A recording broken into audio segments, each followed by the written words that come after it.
So this is really fun. I am very excited about this podcast because it's just sort of this crazy idea that I had. I go to a lot of screenings and movies, obviously, and usually you can bring a plus one. I love inviting my friend Jen to come to these screenings with me. She's a fellow movie buff, and she lives about 5 minutes from my house, and so it works out really well.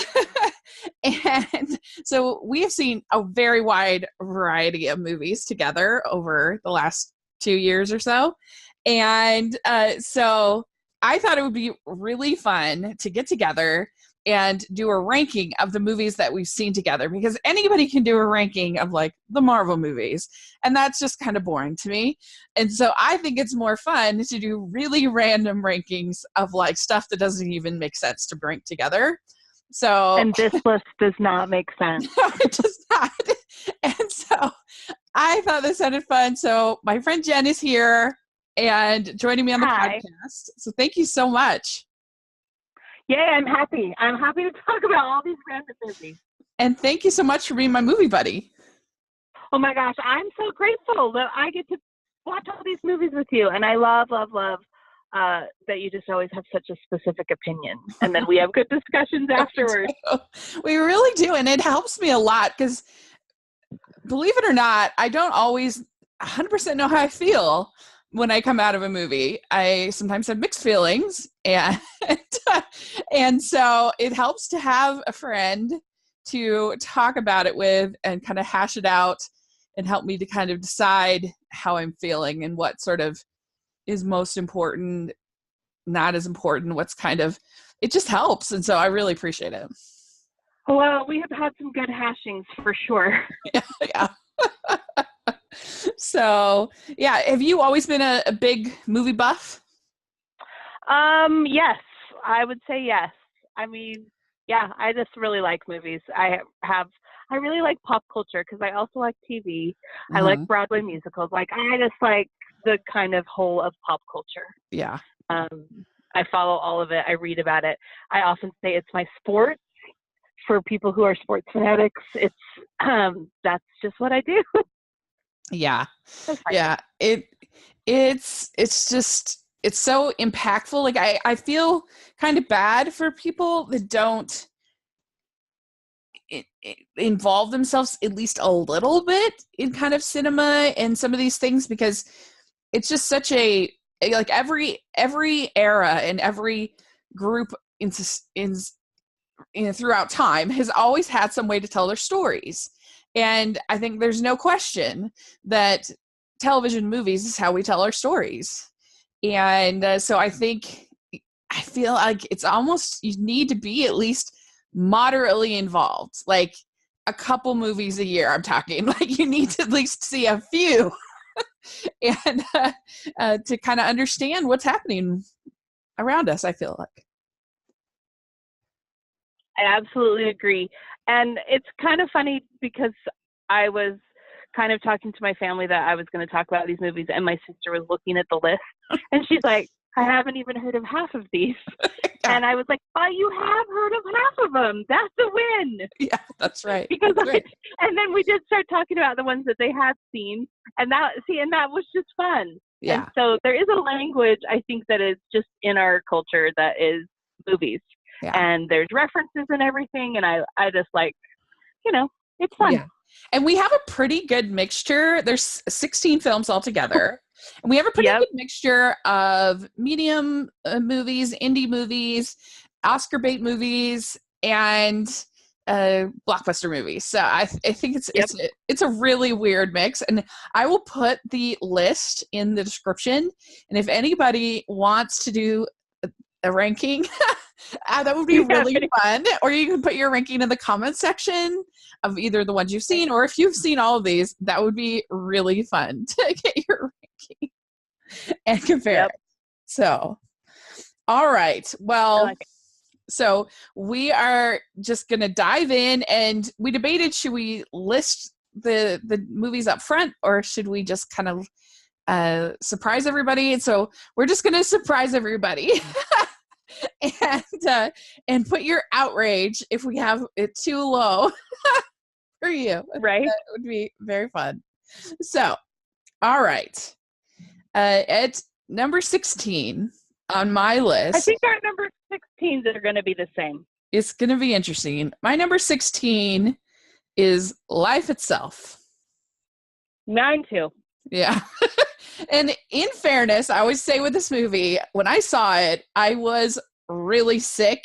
And it was when I was still just trying to make some kind of impact and to get on the screening list. And I'd gotten to this screening and I shouldn't have gone because I wasn't feeling good, but I was like, oh, I can tough it out. I can tough it out. And I fell asleep for a long time.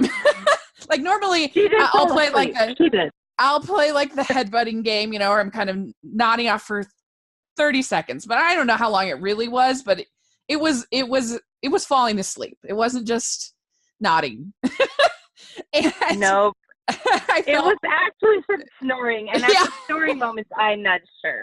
Yeah, I was so embarrassed about it, and so take my thoughts with a grain of salt on this one. But I saw the whole thing, and our rankings are the same, so I don't know what that's telling you. I just thought that for a movie that's supposed to be kind of life affirming and about living life to the fullest or whatever, I actually found it kind of cynical. I thought that everybody either chooses to kind of give up or commit suicide or it gets hit by a bus or it wasn't very hopeful, I didn't think. And I don't watch This Is Us, so I don't know his writing super well, but I don't know. I was just kind of shocked, and it's got such a great cast, and I didn't feel like they were used very well. And I especially thought what happens with Oscar Isaac's character was very manipulative and and just I felt like it was done for sort of shock value and not to be an accurate portrayal of sort of mental illness or emotional or anything like that to me. And so I did not enjoy it. Yeah, I'm with you. I mean, I really did see the whole thing. And I mean, it is done by the creator of This Is Us, so I had some expectation that it would be emotional, but it felt more cloying than anything. And it just comes from such a dark place. The whole entire story comes from a dark place. It's rooted in these horrible, tragic things in this connected family. And I get that it ends in this, I guess, explained bright spot, except for it wasn't that bright. Mm-hmm. You had just been in this horrible sadness for like the majority of the movie. By the end, I was like, oh, okay. Yeah. I'm like, give me some sunshine. I just felt like it was particularly dark, and it really does have an amazing cast. It should have been better. Yeah. But I was sad. Like I mean, I like This Is Us. I'm in that lane, and it just wasn't. The appeal was not the same. Yeah. All right. So my number 15, I bet this will be different than yours. My number 15 is Little Women. And I think that part of it is that Little Women is the first novel that I ever was really proud of reading. Like I remember just sobbing over Beth and just relating so much to Jo, so much. And it was just a very special book for me. And I was actually very intrigued by the idea of a modernized Little Women. But I just found the way they portrayed Jo, because Jo's always kind of independent and headstrong. I found the way they portrayed Jo was just so insufferable and so irritating. And I thought that she was actually kind of mean. And that's not Jo to me. Yes, headstrong. Yes, independent. But I actually was the first version of Little Women I've ever seen where I was totally with Amy for burning her book, because she was not just kind of squabbling. She was mean about Amy's paintings and really like unsupportive and just kind of cruel. And that really bothered me. And I couldn't deal with it. And I really didn't like them making Meg like promiscuous. That was very weird to me, a very strange choice. And so I didn't end up enjoying it. So that's why I have it 15. My 15 was Kong Skull Island. Mm-hmm.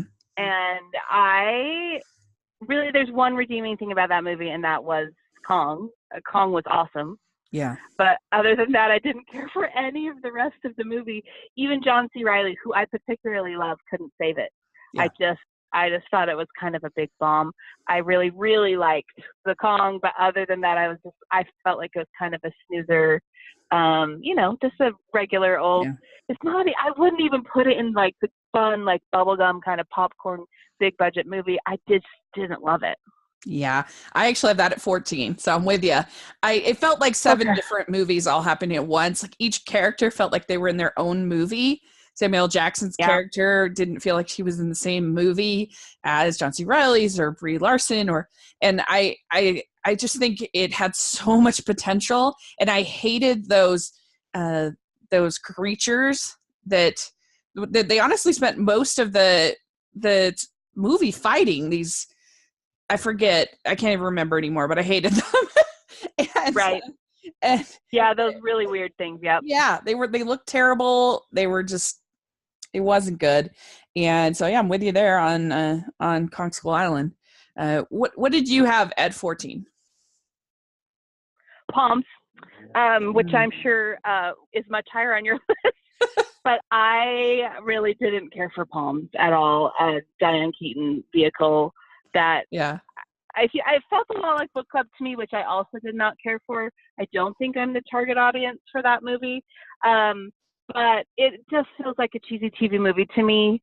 And it was short. I mean, there were redeeming things about the characters and their appeal to each other and their connections, but I just felt embarrassed for a lot of the time for what was happening on screen. I think my 90-year-old grandma would love it. But I guess I'm just going to say not for me. But it's pretty raunchy for... That's true, too. Well, and that's why I also put it in the book club category, which was really raunchy for me, where I was like, I do not need to hear these women talk about this. I'm with you. It was really great, and unnecessarily so. And the most redeeming thing about that movie is Jackie Weaver, who I think elevates everything. But even she, I was like, what is the deal? Yeah, I don't know. I might. Do I have it? Yeah, I totally get it. I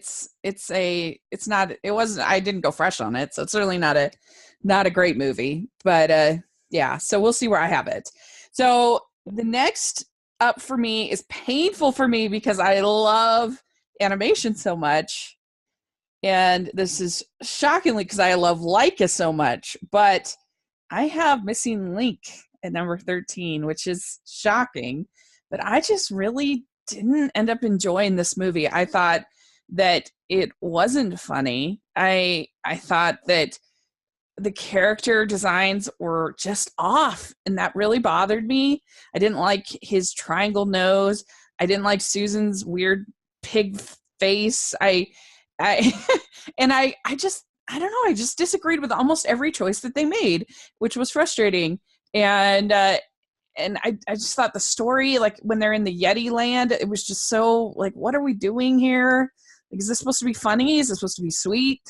And the animation's incredible, but I don't know, it's one of those ones that I feel like it almost makes it worse to me that the animation is incredible because why did they use it for a story, So anyway, I was very disappointed by it, and I have it 13. My number 13 is also Missing Link, and I feel the same. The appearance of the characters didn't bother me as much as it bothered you. I know it really bugged you. Yeah. I didn't love it, but I didn't. I mean, for me, this was 100% a story of missed potential, of lost potential, because with the voice cast they had, this movie should have been hilarious. I mean, I do love Hugh Jackman doing his hoity-toity stuff, and Zach Galifianakis. I mean, really, this movie should have been really funny, and it just wasn't.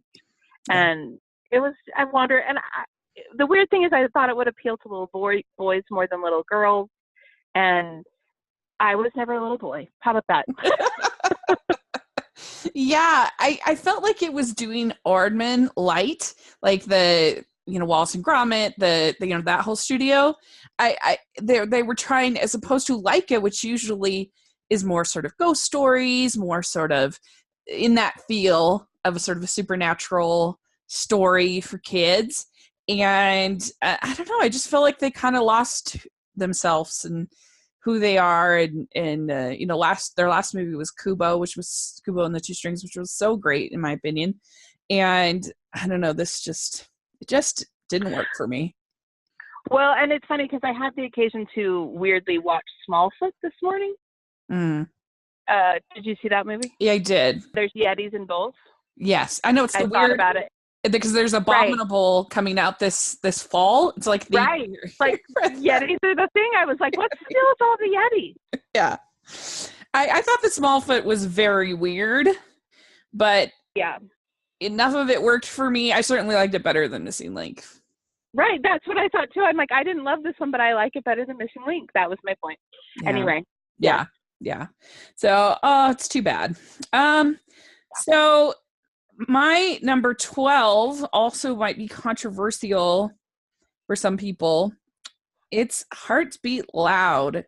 So we had heard a lot of great things about this movie. It got a lot of buzz out of Sundance and things like that. So we were pretty excited when we went to see it. And I just left really underwhelmed. I thought that the relationship between the two girls was good, but I wasn't as drawn into the relationship of the father and the daughter as other people seem to have been. And to me, it seemed kind of flat. Like I didn't really buy some of the reactions to things. And I don't know, it just felt sort of surface level. That's the word I'm looking for. Sort of surface level observations of these people. And I just left feeling kind of bored and just not excited about it. And so I don't know, that's partly maybe disappointment. But I don't know, I just didn't, and I didn't think the music was that great. It was nothing I was like dying to download when I came home. So I have Hearts Beat Loud at 12. I liked Hearts Beat Loud more than you, and it comes up a little bit in a few. For number 12, I had Glass. Mm-hmm. And I'm a medium fan of M. Night Shyamalan. Mm-hmm. So I don't love or hate it. I, of course, was amazed with the rest of the world at Sixth Sense. And I had very low expectations for Glass, to be honest. And it was fine. I mean, I thought, and I said this a couple times when it was over, I thought it was particularly arrogant of him to make a whole movie that basically says the origins of superhero are from his storytelling, which is kind of the point of his movie. And I was very entertained by that fact. But it wasn't my favorite movie. It wasn't but it really kind of is not really my movie anyway. Yeah. And so that's where it is. That's why it's there on my list. That makes sense.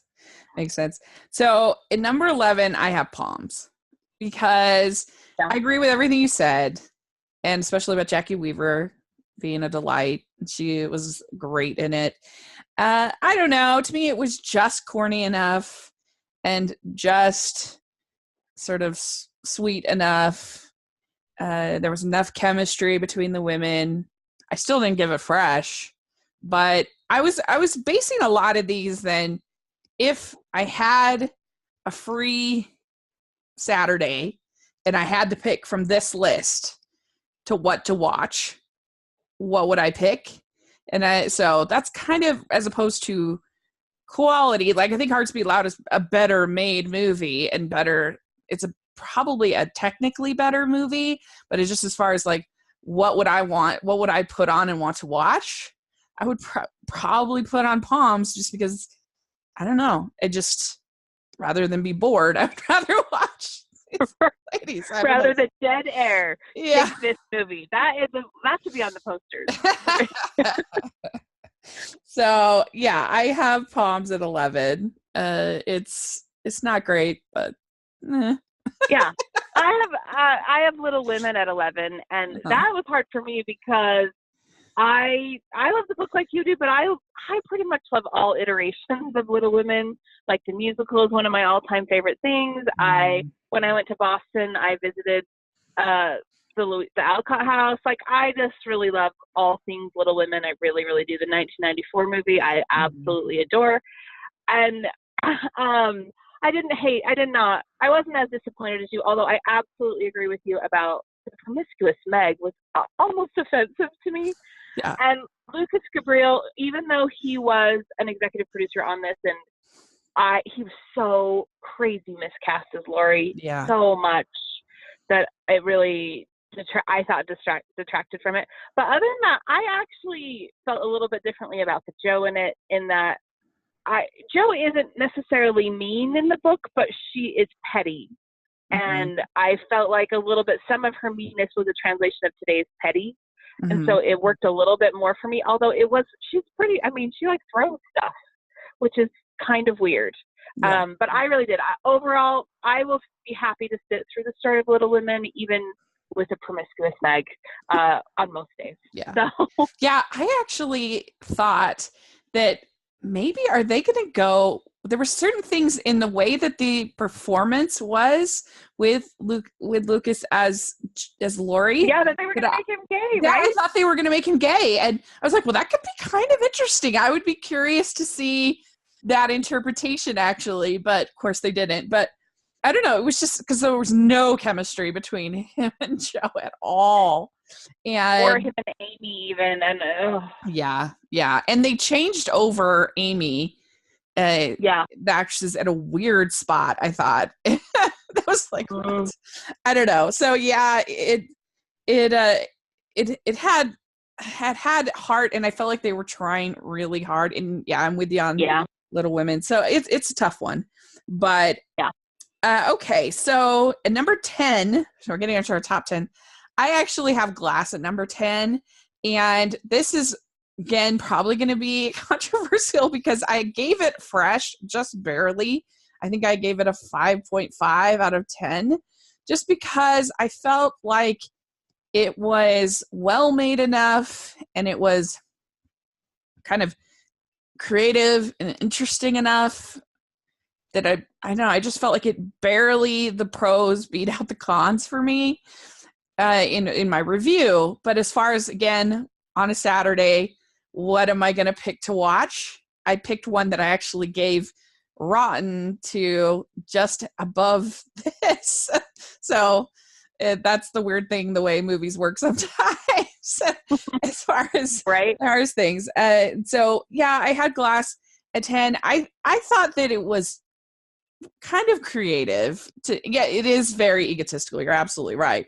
But sort of the idea of doing sort of a reverse origin story was kind of creative. And I guess I'm not as invested as some people are in Split or Unbreakable. I certainly didn't like Split. And so I don't know. I certainly wasn't disappointed. And I thought it made some interesting choices. It was kind of boring. It wasn't great. It was interesting. It was just fine. Like, I'm fine that I'm not attached to Unbreakable or Split either. Yeah. I saw them, but I mean, I saw them once. And if we were if this list was really about what I'd put on a Saturday, this might be really further down the list for me, just because I think I'd even put Kong Skull Island on before I would put this one on. Just for background noise. For real, because I just didn't. Well, yeah. So we did not. You didn't necessarily have the same qualifications in making our list, in making your list, right? My list. So, and that's totally cool. Yeah. But what did you have at number 10? Yeah. Hearts Beat Loud, and I liked it more than you. I think that's the general rule between you and I, is because I think I just in general try to. I don't know. I think I have a big desire to like a movie more than anything. Although I can dislike a movie. Don't worry. But I like Nick Offerman quite a bit. Plus I thought he was adorable in this movie. He looked great. And I actually liked the relationship between the father and the daughter. I didn't care for her personal relationship with her girlfriend. But I'm a sucker for a movie with a musical heart.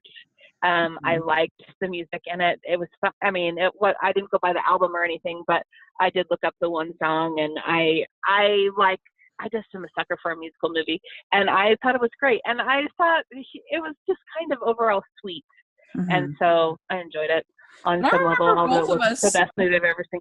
Yeah, I remember both of us after saying we both were a little bit bored, though. Yeah, it was slow. Yeah. So I can totally see that. I get it. All right. So number 9, I have Aladdin. And that's the one I went rotten on. Wow. Yeah. Oh.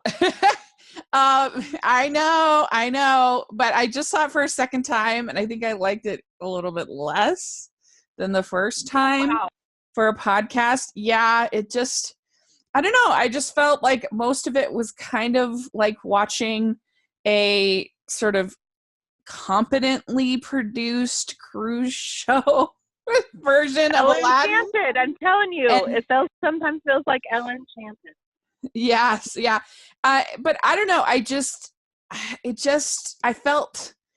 felt like I did not care for the genie, their version of the genie, except for when he wasn't trying to be the blue genie. When he was in Hitch mode and he just looked like normal Will Smith, like I thought he was hilarious.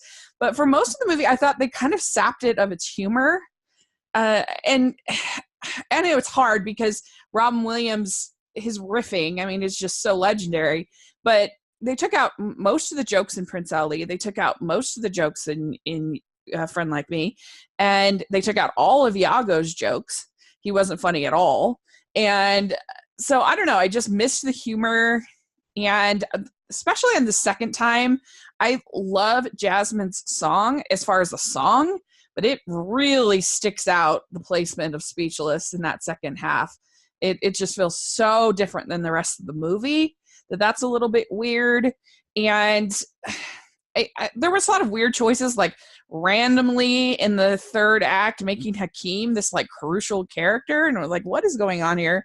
And I don't know, it just not my favorite, but I do enjoy a lot of the I think that the casting of Aladdin and Jasmine was really good. I think they had nice chemistry, and I think that there were fun moments, and of course I love the original, all that music. So it's not a total disaster by any means, but I have it at 9. I liked it so much more than you, and we already know that. At number 9, I have Disney's Penguins. Here's a fun fact about me. When I was like, I don't know, when I was really young, I said to my mom, "Oh my gosh, this penguin's so cute." And then for like the next 15 years of my life, for every like birthday and Christmas, I got stuff that had penguins on it. So like my whole entire family associates me to penguins. Like when they'll see something, they'll send it to me, even though I don't know that I earned that or like I really had that big love of it, other than once like I'm like, sure, I think they're cute. So I own every possible thing with a penguin on it, like from That's so funny. Shower curtains to like bath mats. Like it's insane. I really have so many things with penguins on it. I thought this movie was cute. I did. Even if a little silly. I know that they were trying to distinguish themselves from March of the Penguins to make it different. I like the story of Steve the Penguin. It was a little bit funny how they used the music. Yeah. I mean, I love these Disney nature shows, and this was a good one. It wasn't my most favorite one I've seen, but I really do. I like penguins. I liked the story. Yeah, it's a really cute one. So that's funny about you and penguins. It's just like I think my cousin had something like that happen with frogs, that she mentioned that she liked frogs, and then she got like but yes, so my number 8 is Captain Marvel. And I have to say, Captain Marvel is not a movie that I've really thought about much since I saw it, which for a lot of these Marvel movies, they're ones that definitely kind of stick with me and are some of my favorites as far as blockbusters for the year. But I did enjoy it, and I thought that it started really strong. I liked the scenes with her and Jude Law. and then I loved sort of the back and forth between her and Nick, and also seeing Coulson again was really fun. And I thought it ended really strong. I liked the whole idea of the scrolls and what the story was there. I think that it kind of drags for me in the middle when they're in that house and there's a lot of exposition, and it's just kind of like Age of Ultron to me, where it just sort of they get to that house, Hawkeye's house, and it just kind of sags for me. But I enjoyed it, and so I have it at 8. At 8, I have Long Shot. Mm-hmm. Which is, I'm not the hugest fan of rated R movies to begin with. Yeah. So there's that, and there's a lot of rated R content in that movie. Mm-hmm. So that automatically kind of knocks it down for me. But I will say, there's some really funny things in that movie, and Charlize Theron and Seth Rogen have decent chemistry, which I did not expect. Yeah. And so there's good and bad, and the windbreaker he wears is so bad. It's so bad. But for a sight gag, it just went on for so long. The sight gag was too long, is the bottom line. But I really did enjoy. I thought some of it was really funny, but I overall was just kind of meh about it, just because of the rated R content, which is not my favorite. Yeah, that makes sense. So I have at 7, I have Penguins, and I just thought it was so cute, and those penguins were so adorable, and I don't know, it's a pretty simple little documentary. I do think the scene where the penguin plays dead to outsmart the shark, or the leopard seal, that literally blew my mind. I was just I could not believe that worked. I was like, wow, this is a genius penguin. We didn't know all this time. I don't know, that really amazed me that worked. I was so surprised. So yeah, the music was way over the top things, but I just thought it was fun, and so I enjoyed it. It's at 7. Nice. Yeah. So what do you have at 7? At 7, I have Breakthrough, mm-hmm.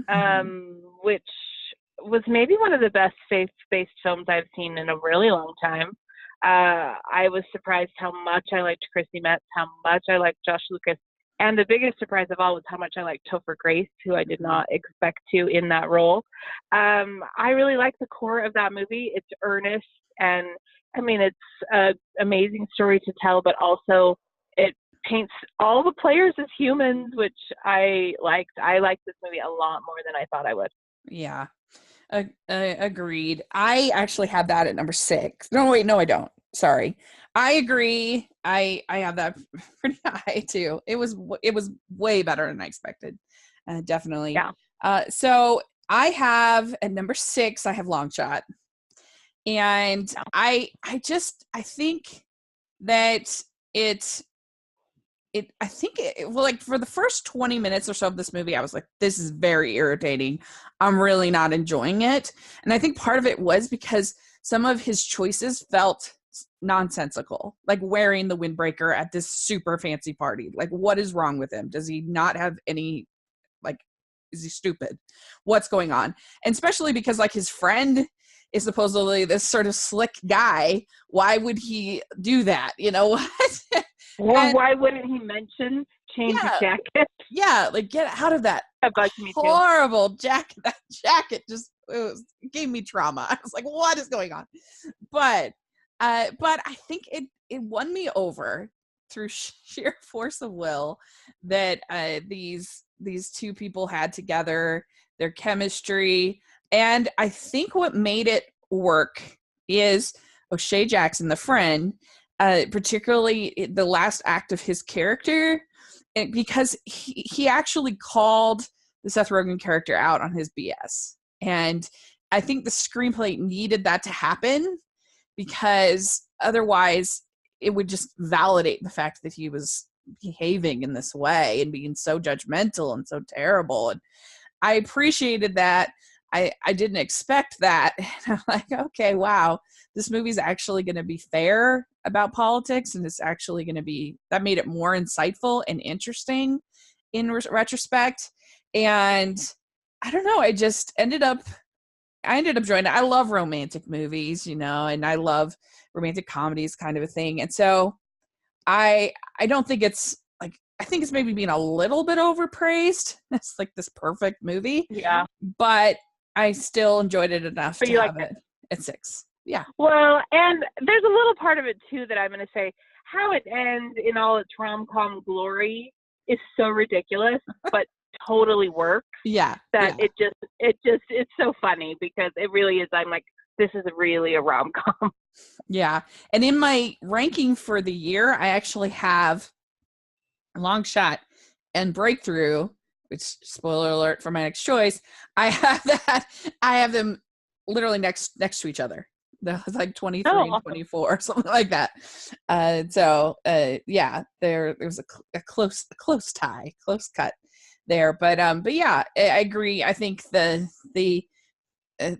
I think it would feel just too cynical if it didn't have, I think having the rom-com ending just leaves you feeling, at least for me, it leaves me leaving the movie feeling good, where I think a lot of the movie, if it hadn't had that ending, I would have just felt kind of like, why did I waste my time with these people? Yeah. So I don't know. It's interesting. What do you have at 6? Fighting with My Family, which that was a surprise for me, that movie, because I think you mentioned it and sent me the trailer on the day we were looking to see a movie, and I was like, okay, sure. and I really liked it. I really liked it. In fact, I was just telling my sister, who is the mom of girls, to have her girls watch it, because I think they would really like it. I liked everything about it. I really did. I liked the family dynamic. I liked the girl who plays the wrestler. I know they build The Rock to be in it, and he's in it for like 3 minutes or something, but I really liked everything. And man, that brother, I thought he did such a great job. He really did some serious acting. I really, really liked the story. I liked the wrestling in it. I liked all of it. Yeah, I did too. And that's what's cool about you, is that you're just like up for anything, practically any genre for the most part. Any type of, I don't know, you're just up for it. Let's do it. Let's give it a shot, which I appreciate. Sure. Yeah. My number 5 is Breakthrough, as I said before. So yeah, I thought this did such a good job. The screenplay was very well done, in that I think that it allowed its characters to be flawed, and the movie actually called them out on being flawed, which is not the case in every faith-based film.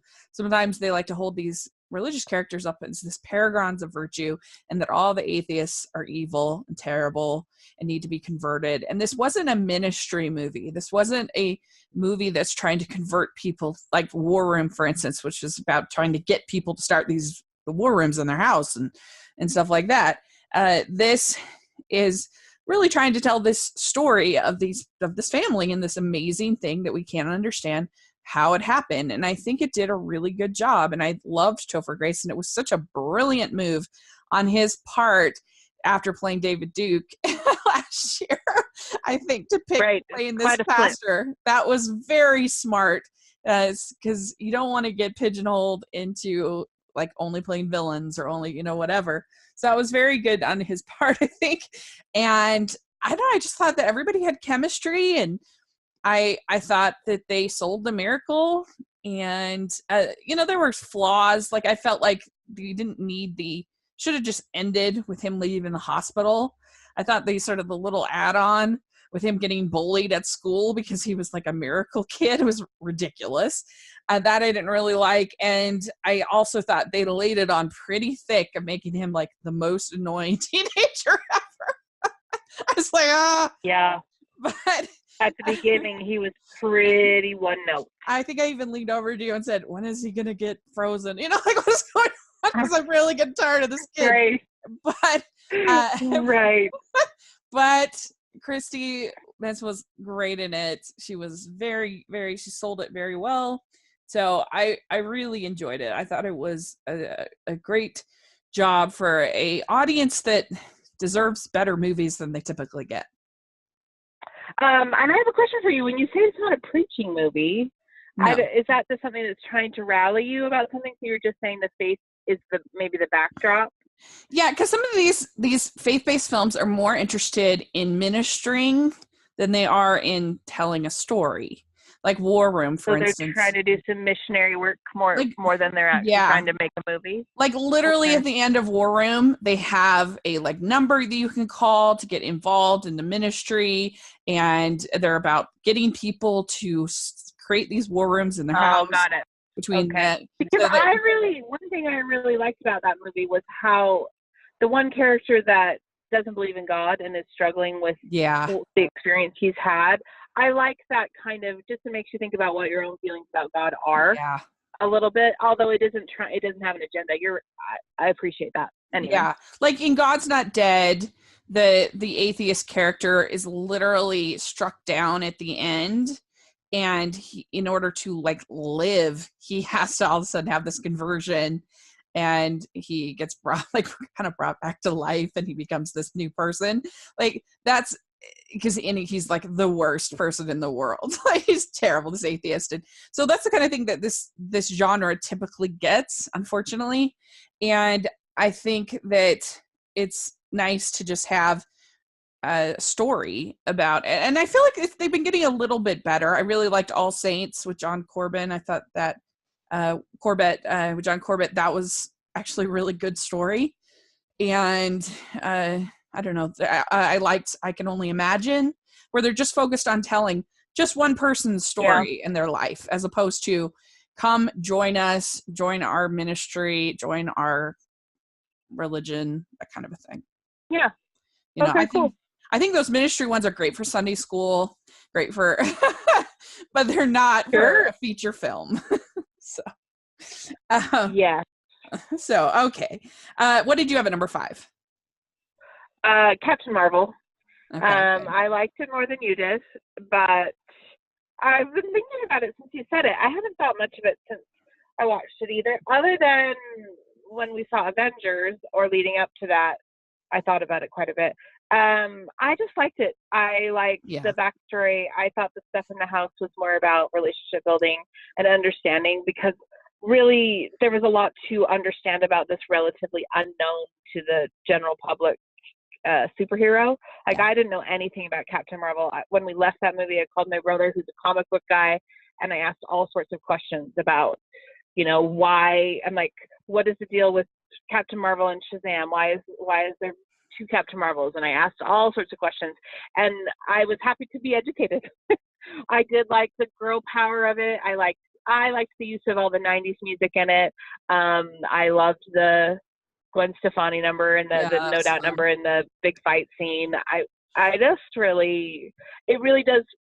The last third of the movie is amazing, and before that, it's just a lot of storytelling. But I didn't mind it. Yeah. No, I mean, I still enjoyed it. I still give it fresh and still enjoyed it. And maybe part of it is that I'm still on sort of Endgame high, and it didn't end up coming into Endgame as much as I thought it would. I know some people are really grateful for that, but I was a little bit surprised that we didn't even see Goose at all, and in Endgame at all. That kind of surprised me, or I don't know. There were just a lot of things. I thought they would tie into Captain Marvel a little more than they did. Yeah, I agree. So, okay. All right. My number 4 is Fighting with My Family. And that movie was way better than I expected it to be, but that's not a reason why I like it. It was a nice surprise. Because I have no interest in wrestling at all, like zero. And so, but I do love underdog sports movies. I absolutely love, like, even if it's a documentary, 30 for 30 kind of a thing, where I'm like, woohoo, they did it. They pulled ahead. Amazing. It's so exciting. And I even sports that I have no interest in, like it's Sundance this year, and it's coming to theaters in June. There's a movie called Maiden about the first ever female yacht sailing team or whatever that sails around this race around the world, and it was great. I absolutely loved it. And so I do love these underdog sports movies. They really inspire me, and I love it. And I love the family. It was so fun with them going around in that van, just getting these random kids, teaching wrestling. They were so fun. I really liked their marriage, was hilarious. And I liked her brother was I thought real character and very well done. And I thought that her sort of struggles were very well done, and she wasn't a perfect character. She was flawed and learned and grew along the way. Her sort of judgment of some of the other wrestlers, some other stuff, I liked to see that. And so, I even like Vince Vaughn, who I'm typically not as big a fan of. Yeah. It was really a fun little movie that I have it at 4. So what do you have it for? I have Aladdin, which is so much further up the list than you. Yes. I really liked Aladdin. I mean, you're 100% right about this. The movie really suffers when they're dealing with comparison to Robin Williams' creation. And the genie, as we know it in that animated movie, is a creation of Robin Williams, no doubt about it. Like all of that, the way that the genie is crafted in that animated feature is Robin Williams. And so it's less effective, the movie is, when they're really being faithful to him and to what he created, because Will Smith having to do Friend Like Me and like the cadence of Robin Williams takes away some of Will Smith. Yeah. But I still thought it was a well-produced number. I think there's no way on earth, if you're going to do it the same and with the same words and with the same gags, that anyone could do it. But I thought everyone would fail in comparison. Yeah, I do agree. But I don't know why they didn't put, because like in the Broadway musical, they put in new jokes like that are right. But really they could have done it that way, but they didn't. So when they're being faithful. But I really like. You're right. It's better when he's not doing that. But here's the thing. I just think he did so well with what he was tasked to do. I just adored Will Smith for just doing it at all. Yeah. But I really think he did it well. I thought, the parts where we do call the hitch section, he's hilarious. Yeah. We were really laughing, and I really, really thought that Aladdin was cast to perfection. Yeah. He kind of looks like the cartoon. He sounds great. The one jump number is particularly physical. It was just done really well. I really liked it. Yeah. There were definitely weaknesses, but this desire to have to like something, in the end, I just enjoyed visiting Agrabah. Yeah, I totally get it. So, all right. Then we have, number 3, sending out to our top 3. It's very exciting. So these were all 3 of my top 3 are movies I really loved and are they're so different that it's really hard. So my number 3 is Hidden Figures. And only because I just like the other 2 a little bit more. That's about it. I think that it's really good. I like these inspirational movies. I really love the story. I think it has lots of just moments that make you want to cheer, moments that are so exciting. And it was really cool because my nieces were very inspired to learn about Catherine and these other characters these other people, the real life scientists. And I think that's awesome. And they got inspired by it. And I loved the casting was great. I don't know. It just was a really lovely little movie to me. And so, yeah, I have that at number 3. I do too. That these top 3 movies are all fantastic. And I would say this. So you and I saw it at a preview.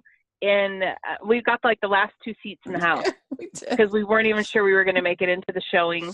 Yeah. And what was great about that is that it was a really full theater of a lot of different humans. Yeah. And there were points in that movie that people were standing. They jumped on their feet and cheered. Yeah. And there was a lot of audible cheering. I thought it was a great movie-going experience as a whole. But that movie is fantastic. But I just thought it was such a unique and I really treasured that experience, seeing it that way, because I don't know that I would have had that experience otherwise. But it's such a fantastic movie. The leads are incredible. It's such a good story. I like seeing Jim Parsons be a little bit not nice. Yeah. I mean, it's just such a great, great movie. And what an education for all of us to learn about those women. Yeah. Yeah. And inspire girls and boys to get into science and to get excited about the world around them and achieving their goals. I think it's really great. And yeah, that was a really fun experience at the theater for sure. And so that we have it 3. All right, number 2, it's really hard. I technically think, I mean, it's hard because number 2, I went back and forth on these two. I know. I switched them back and forth like 3 different times. Number 2, I have A Star Is Born. And like I said, it was really close for me, but I loved the music. First of all, this movie had to do 2 things for me. It had to have great chemistry, and it did. And it had to have great music, and it did. I love the soundtrack. Is just incredible. And I think both, obviously Lady Gaga can sing, we know that, but Bradley Cooper was so great in his singing. And it's obviously a story told many, many times, but I don't care if it's executed well, and it was, and I was totally engaged in it. I think there's really only in my opinion, one false step the movie takes, and that is her manager, I think, was kind of groan-worthy and didn't feel like believable to me as a character of a person that would say what he says and do what he does. And so that's really the only false moment I found. And everything else, I don't know, I thought it was very good. I really enjoyed it. I ended this way too. I picked A Star Is Born for number 2 as well. I agree with you. But the thing that stays with me about that movie is we saw it really early, like a month or something before it came out. And when it was over, there was like this like exhale of the whole audience where everyone just sat in silence for a minute. Yeah. Because this movie packs such an emotional wallop. Like, it's such a big, like, it's so affecting. And I just think for Bradley Cooper, the details on this are incredible. I love how well the cast speaks of him and how much they adored working with him. And as evidenced by the way that he had their number play out on the Oscars, and it was all directed by Bradley Cooper, from them rolling out the piano on camera and then walking up from the seat, all of that was Bradley Cooper. I think that all of that kind of detail was evidenced in this film. Their chemistry was amazing. The music is amazing. I really did. I just was surprised to be that affected from a quadruple told story in the movies. Me too. What a feat that was. Yeah, I completely agree. So our number 1s are the same, which is really interesting that we did have the same number 1 and same number 16. 16, yeah. It's just interesting because we so often see different sides. Avengers Endgame just blew me away. I thought it was just this perfect ending to this 22 movie saga that we'd had. I felt like they did such a good job of giving every character their kind of moment. I loved going back into the previous movies and all that. That gave me a huge smile on my face every time that they did that. I thought it really worked. I really enjoyed the ending battle when you have all of the Avengers assemble. Was amazing to me. I was just so excited about it. I thought that it had great heart to it, and I really thought that the final goodbyes of Steve Rogers and Tony Stark really worked for their characters. And, you know, it's time travel, which is one of my favorite genres of movies that I love. I loved Days of Future Past, X-Men movie. Obviously I love Back to the Future. I love time travel movies. They're so fun. And I think it did a good job of kind of giving an explanation and trying to kind of explain how they're starting these different timelines and different things. And I don't know, I just really enjoyed it. And it was just such a great experience I've seen it 3 times now in the theaters, and each time it was just such an amazing communal experience that you just felt like you participated in something really special that may never happen again in quite that same way. I absolutely agree. I really like the communal piece of it. What was interesting to me again is after we saw that movie, everyone just has to talk about it. Yeah. Like there were just so many people were gathered together, and every time I've seen it, the same thing has happened. Like you're talking to the stranger next to you because everybody has something they want to say about it. And really this film is just an epic one. It's just so big. I loved the approach. I loved how they incorporated all of the previous films and just kind of paid homage that way. My other favorite thing is how secretive they were about everything, because I liked that I had no idea what was going to happen. Yeah. I liked that I could not foretell in any way how they were going to wrap this up, how they were going to solve their problems, how they were going to do it. I liked that they didn't just undo what was done. Yeah. They kind of redid it. That Avengers Assemble moment is maybe one of my favorite cinematic moments I've seen in a very long time. Yeah. I mean, it's just such a big, epic film, and it has the heart, the emotions there. I mean, the scene with Spider-Man and Iron Man and Pepper Potts and all of that at the end is amazing. And I know some people didn't like Fat Thor, but I call him Chubby Thor. But you and I think both really enjoyed it. I think Chris Hemsworth is a freaking genius, because I saw that, and not only is it hilarious, I don't think anyone else could have sold that to me. Yeah. The way he does it is just so funny. Yeah. But it's also so true to like someone who's grieving, and it's also so true to someone who's grieving who had the power to make it different. Like I just, it was well written. I mean, well directed. Such a big, huge, and the fact that all of those players and people and characters were brought together in the way that they were. I mean, come on.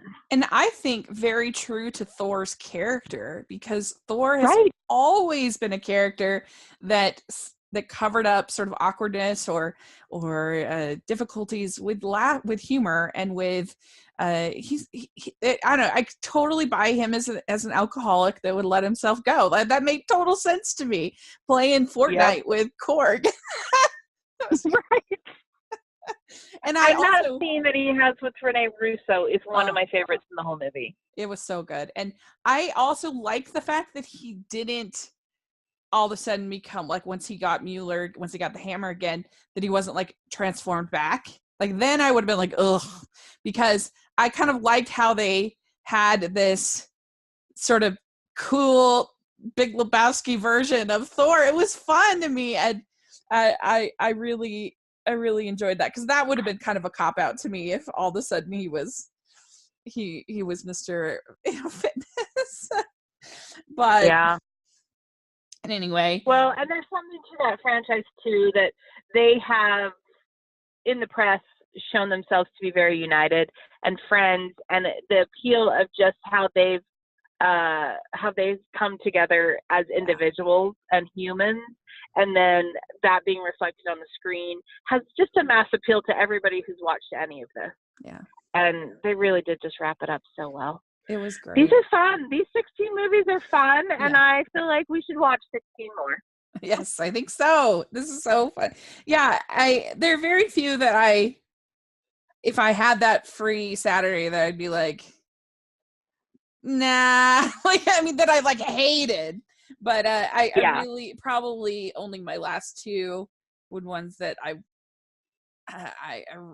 maybe would put in that camp, but I don't know. So they all have their pluses and minuses. So thank you so much for coming on doing this. This was really fun, and Oh my gosh, thank you. yeah, and yeah, we'll have to our next 16. We'll have to come do our part 2 ranking. Right. We'll have to 16 is our lucky number, maybe. Well, and now we'll get to that 16 a lot faster because now that I am on the screening lists, I get invited Right. to. It's way easier for me than it used to be. Right. I think we're gonna do a couple next week even. Yeah, that's right.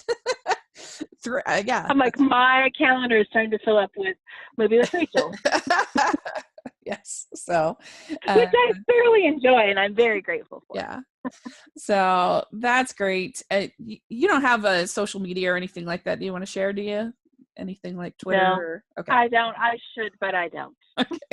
Well, I am really grateful, and I'm grateful that I have my movie buddy and my friend. So let us know in the comments section what you think of our ranking and these various films and how you would rank them. That would be a lot of fun. And if you like these sort of eclectic rankings, let me know as well, because I'd be very curious, because I think they're fun. So that will be great. Make sure you're following the podcast at Rachel's Reviews, all over social media and on iTunes and YouTube. If you're listening on iTunes, if you can give us your ratings and reviews, we really appreciate it. If you're listening on YouTube, give us a thumbs up, subscribe to the channel. Sure appreciate that as well. And thanks so much. And please subscribe, and we'll talk to y'all later. Bye. Bye.